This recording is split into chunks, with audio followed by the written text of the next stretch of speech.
welcome back to the channel for this big derby preview live stream. Yes, it's been a bit of a hectic day. I'm a bit all over the place. Usually I wouldn't do these derby previews in sort of live stream form. Usually I would do the normal video, or usually we would do a Celtic the Thunder podcast, neither of which I've managed to get round to. We couldn't get a podcast organised. Of course, if you haven't kept up with the Twitter, you won't know it. We couldn't get into the studio. Studio's shut until after the new year.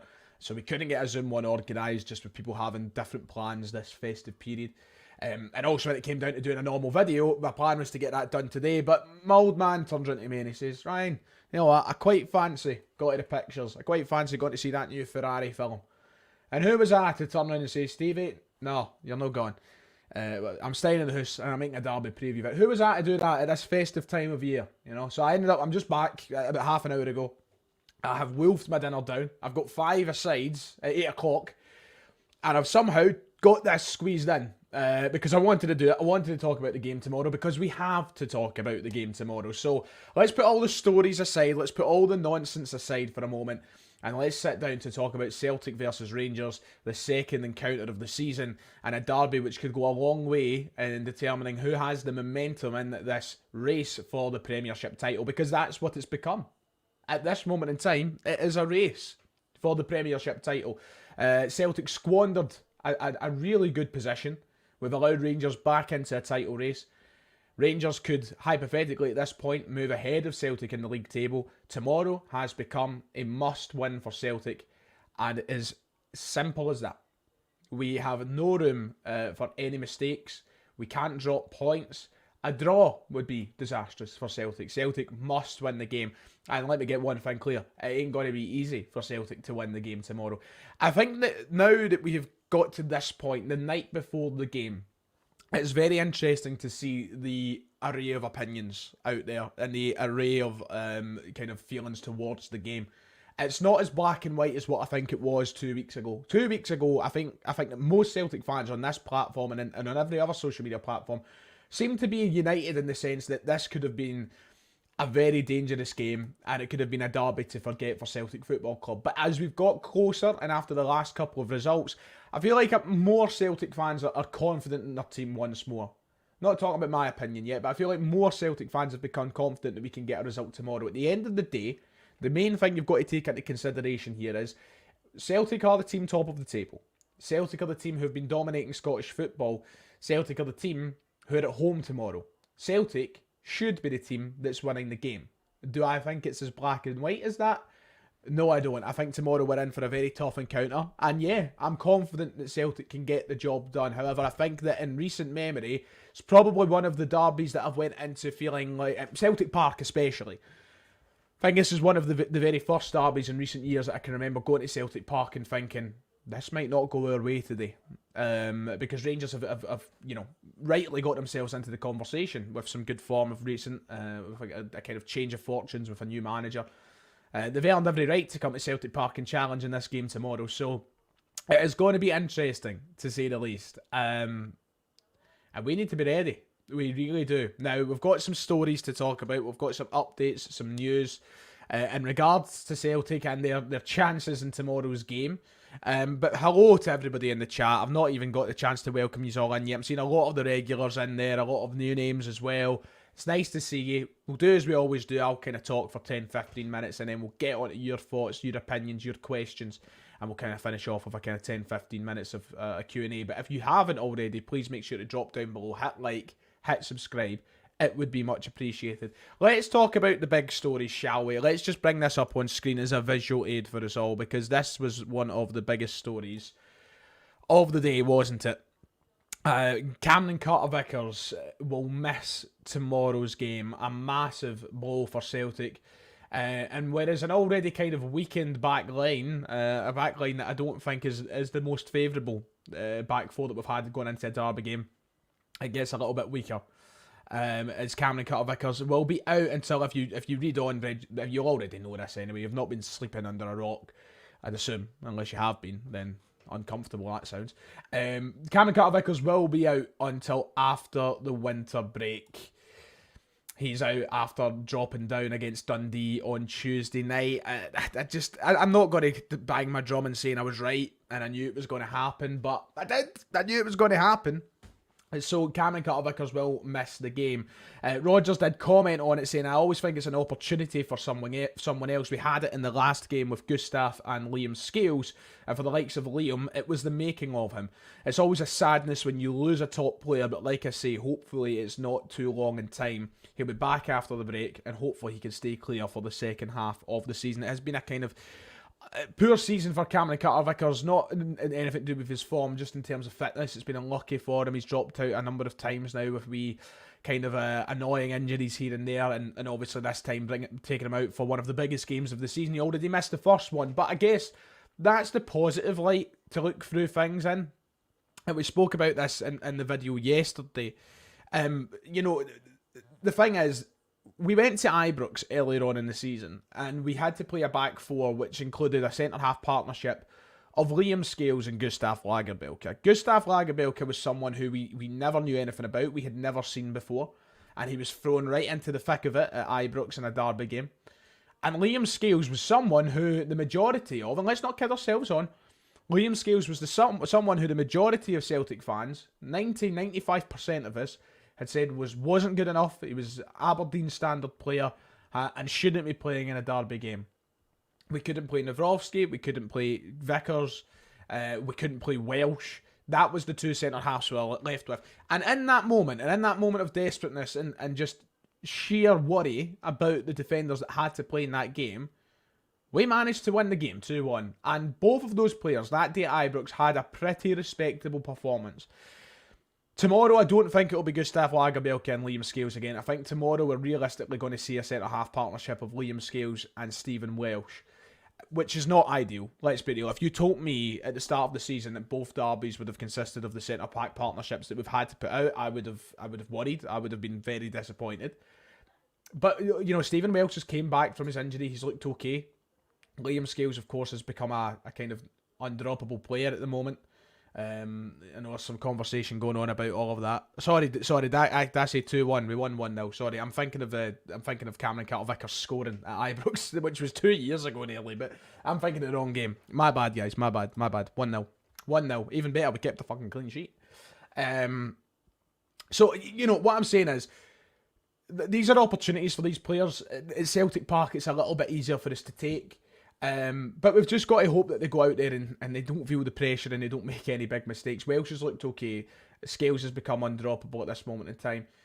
They're players who can handle this. Now, having Taylor and Johnson either side of them in this kind of form that they've been in, I mean, Johnson's been kind of hot and cold. Taylor's just been generally poor this season. It's obviously not ideal. But I think they're players who can definitely handle themselves. They have played in games of bigger magnitudes.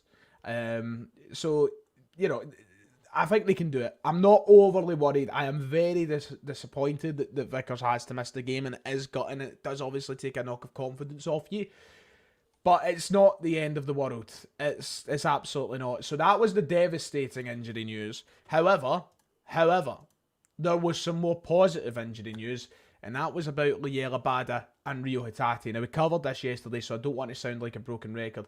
They are ready to come back into the fold for Celtic. Liel Abada's already been at it on Instagram. He's posted his kind of update, no, not his update, his kind of return photo, you could say.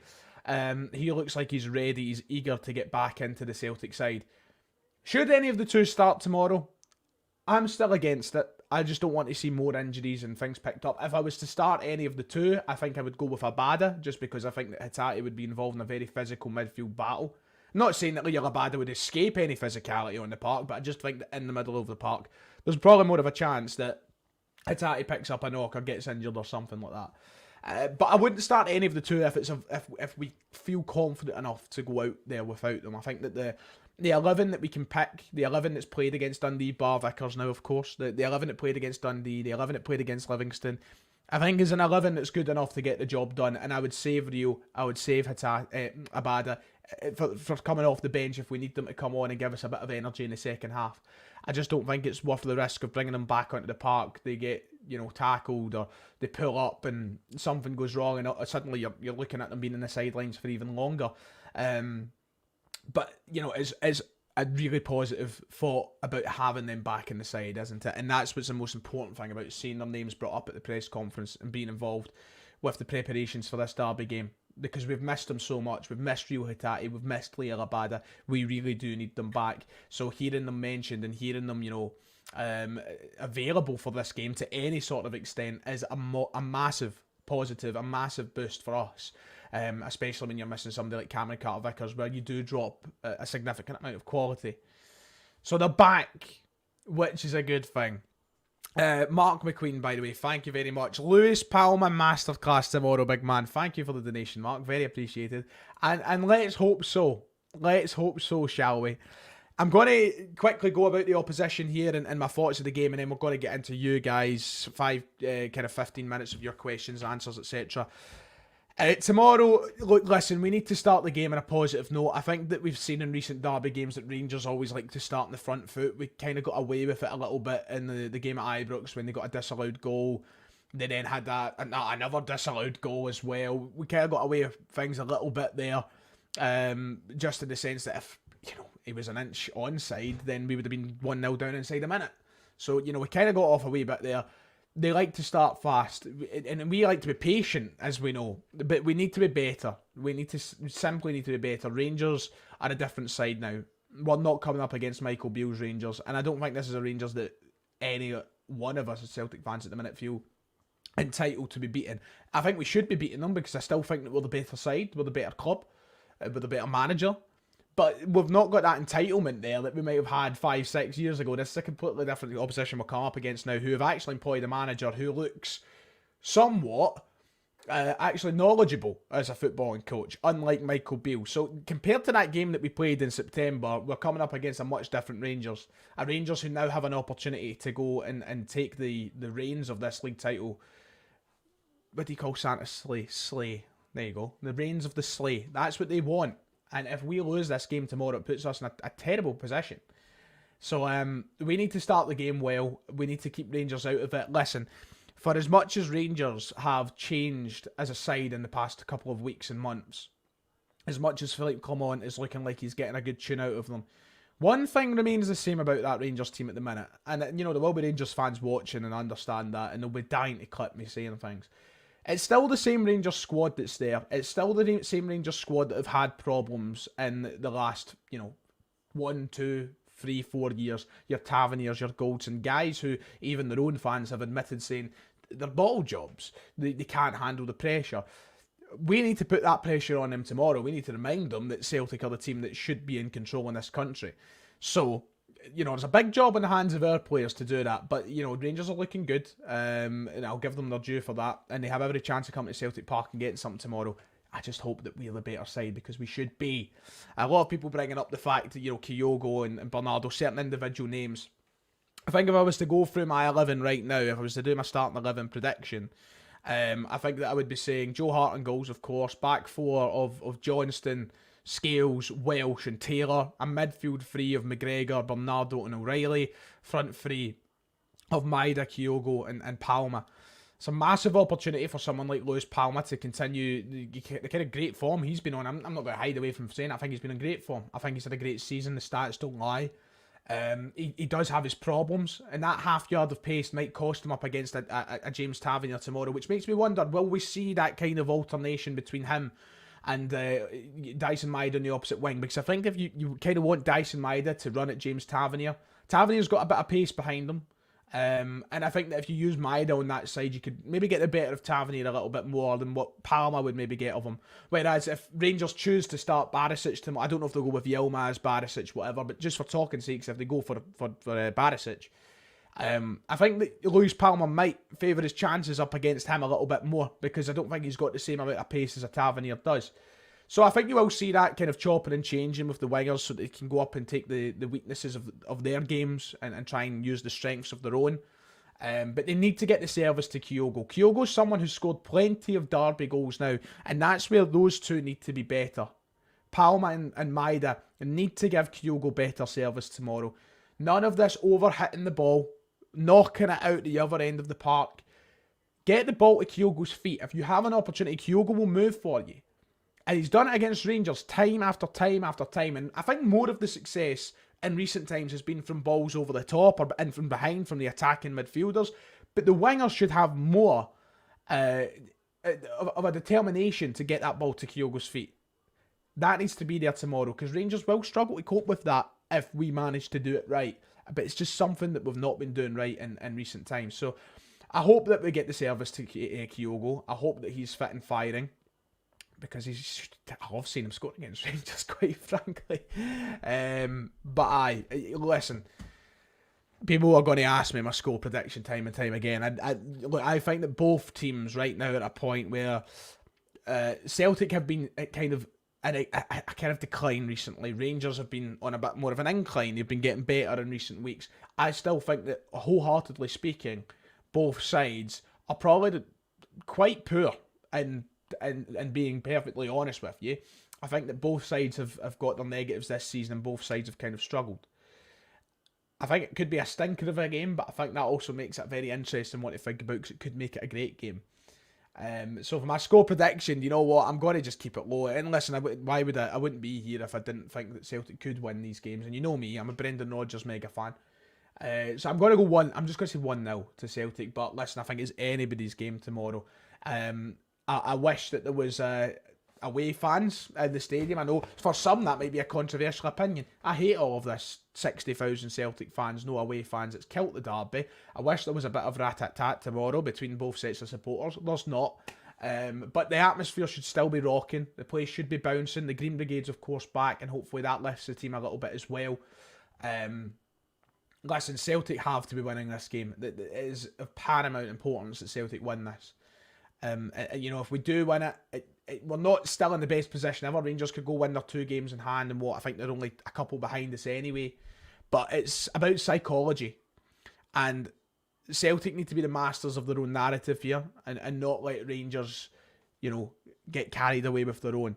Psychologically, a win for Celtic tomorrow would do massive things for us, but it would also, install that same thought in the mind of the Rangers players, you like to think. But we'll wait and see. It's going to be an interesting game. Right, I've spoken enough. I've spoke for 17 minutes. Let's get into the Q&A segment. By the way, we've got over 400 live viewers. Thank you very much for anybody tuning in. Sorry, I'm in a bit of a rush tonight as well. I told you 5 asides in 25 minutes. So I've got to hurry up. It's been a bit of a rush today, so apologies. I've seen a lot of the score predictions coming in and such, but let's go. I've got Craig straight away saying O+ cash for Miovski, Ryan. I don't know. I feel like that would be a bit of a bump. I don't know. No. I don't mind though. He's not great either, but I mean that O and cash. Oh no. Set pieces, major concerns, says Alan. Yeah, this is one thing we need to tomorrow, especially defending set pieces. Rangers have been for years now better at Celtic than set pieces. There's no two ways about it. We've been terrible at them. Rangers are lucky they've got guys like Connor Goldson who are about 7'6". We need to be on our A game tomorrow, looking at these guys in the box and defending these set pieces. Rangers have scored from plenty of set pieces against us in recent years as well. That I hope has been focused on in Lennoxtown over the past week, because we're bad enough at trying to defend them against Livingstones and Motherwells. So against Rangers it's going to be even more difficult. It is a major concern for me as well, Alan, I must say. Abada will make a difference. We've missed him and his goal contributions, but remember, it's just Abada and not Prime Messi. Yes, of course, not Prime Messi. I never thought he was Prime Messi, to be fair. But no, yeah, it will be a massive. We have missed his goal contributions, and I don't like using stats all the time, right? Stats don't paint the full picture, but the goals that we have lost and the assists that we have lost since he's been out of the team are there for everybody to see, and that's that. What am I drinking tomorrow? I don't know yet. I don't even know if I can be bothered drinking, to be quite honest. I'll be here for the match reaction, so just obviously wait out for me and see. I'll tell you if I'm having a drink then. We need Joe Hart to take control of the box. I don't even know if that's a good thing nowadays. No, but we do. Joe Hart can't be up flapping his wrists. Like positivity from Joe Hart's performance for the fans comes from a confidence place. Joe Hart needs to show that confidence tomorrow, and we'll give him the positive reactions. He won't get moaned at, because one thing that's been really weird about Celtic Park recently is the need to moan at anything. Yeah, Matt O'Reilly, and I'm going to just say this how I think it, right? Matt O'Reilly could skin every player in the Rangers team tomorrow, run the length of the park, and hit the post, and he would get booed. That's how it's felt at Celtic Park recently with something. Some things just do not need booed. Do not need moaned at.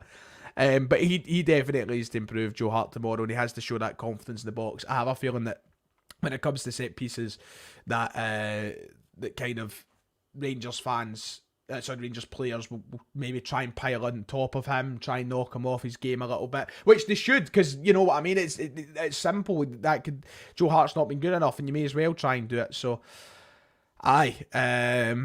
We'll see. Chris Devine says, I actually think they might sit in tomorrow. They press us, we'll find the space. They sit back, I think we'll struggle more. I don't know about them sitting in, but definitely one thing that we have to consider is I think that Celtic will get more clear-cut chances tomorrow than what we've seen at Celtic Park in recent weeks. And that's nothing to do with the quality of Rangers. That's not me saying that Rangers are a bad team and they're going to concede plenty of clear-cut chances to Celtic. But the difference is at Celtic Park is when we're playing Livingstones and Motherwells and Hearts, these teams like to sit back, congest the area, and make it impossible for Celtic to get clear-cut chances because shots are constantly getting blocked or out for corner kicks. So that won't happen as much with Rangers tomorrow. Celtic will have more clear-cut chances.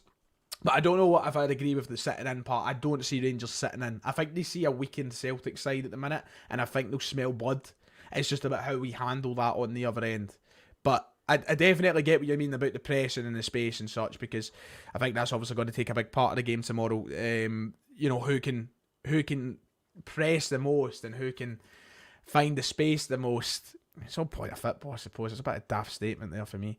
Do you think you'll put Maida on the left and Palm on the right? We've spoke about this. You must have just tuned in late, Matthew, but I'll go over it again. Yes, I do. I think we'll see the wingers kind of chopping and changing a little bit, because I think that the weaknesses in Tavernier's game probably suit Maida more. The weaknesses in Barisic's game probably suit Palma more. So I think we will see them switch up from time to time. I think that we'll still see them start, Palma left, Maida on the right, but I think we'll see them switch a number of times throughout the game. God, if we don't win, do you think Rodgers should go? No, I don't. No. I know people will be like, tomorrow, if we do lose tomorrow, listen, if we lose. I'm not going to hide away from criticising the manager or the players or anybody. I will say it right now, if we lose tomorrow, I will obviously come on here and talk about the negatives and talk about the problems that Rodgers has got in this side at the minute. But do I think it's time to sack him? No, I don't. I don't think so at all. I'm actually kind of looking forward to the game, I must say. Brian says, gutted about CCV. Hopefully the inclusion of Hatate and Abada in the squad will have them shaking in their boots. Get an early goal and Celtic Park will be rocking. Hail, hail. I would love an early goal, Brian. I would love an early goal. So we'll wait and see. Ryan is the Liam Scales of his fight. I don't even know what I'd call myself. Yeah, this is more like it, Tom. Absolutely. I'm the James McCarthy. Which centre-half comes onto the bench? Probably Lagerbielke, because he's been more involved than Nawrowski. So it would make sense to be... But then again, nothing makes sense nowadays, does it, with the team selections? It doesn't at all, really. The Brendan Rodgers to Newcastle rumours, yeah. Listen, I think it'd be comedy gold if he'd done it. I'd actually just laugh. I would just laugh. I wouldn't even be angry. I would just laugh away if it ever happened. Kaiser's in. He says, Maid on the left and Ralston right wing till the 60th minute. Bring on Hatate, Abada and Palma. I'm sorry, Kaiser, but I couldn't imagine anything worse than Tony Ralston starting at right wing tomorrow. I would physically just capitulate into a nothing of a man. But listen, if you're calling out the tactical genius and then it goes on and happens, I'll give you every bit of credit you deserve, Kaiser. I really would. But just, even the thought of Ralston being at right back tomorrow would give me the fear. Never mind right wing. If we get corners and free kicks, we have to make better use of them. Yep, we won't though. Well, we won't. But we do need to make better use of them. I'd like to see McGregor take the ball off and drive at Rangers players tomorrow instead of getting it and passing it straight away. Listen, if there's space to drive, then do it. I couldn't urge McGregor enough to do it. I do it every week. Go away, son, is my famous shout as soon as he gets the ball, but then obviously we pass it to fucking Greg Taylor. So I do agree with you, but we'll wait and see. If we lose tomorrow, it's the board who needs sacked. Yeah, the board should be sacked anyway. Let's be real. Doesn't matter if we win or lose tomorrow. The board should have a serious reshuffle. Do you think we'll bring on Bernabei? I fucking hope not. God. But the bench is going to be a laugh tomorrow. And that's where Rangers do have a bit of an advantage over us, is depth on their side at the minute, because their bench is just going to be absolutely horrid to look at. You've seen the state of it against Dundee. Now, the advantage is obviously Hatate and Abada are coming back in, so that makes it a bit more aesthetically pleasing. But in general, oh, Jesus. It's not a really good bench at the minute. Let's get a couple more before I have to wrap things up, because I really do need to get a move on. Actually, do you know what? I better go, because I've got to be at fucking 5s in 20 minutes, and I've not even got my fucking socks on yet. So, I better move. I've got socks on, but I'm not cutting about barefoot. I'm not one of they people. I just mean my football socks, you know. So I'm not getting blisters left, right, and centre. Okay, right? Stop judging. Right, I'm going to wrap it up there. It is time, almost. It's not actually. It's still another, kind of, how many hours to go? 15 hours? Something like that. It's going to be a big game. I'll be back on the channel after the game tomorrow, win, lose or draw.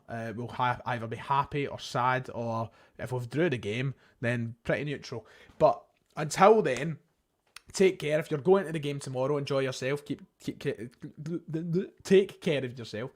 If you're watching at home, then enjoy, and enjoy your drink or whatnot, whatever you're doing. I'll be back tomorrow to discuss it all. So until then, like and subscribe.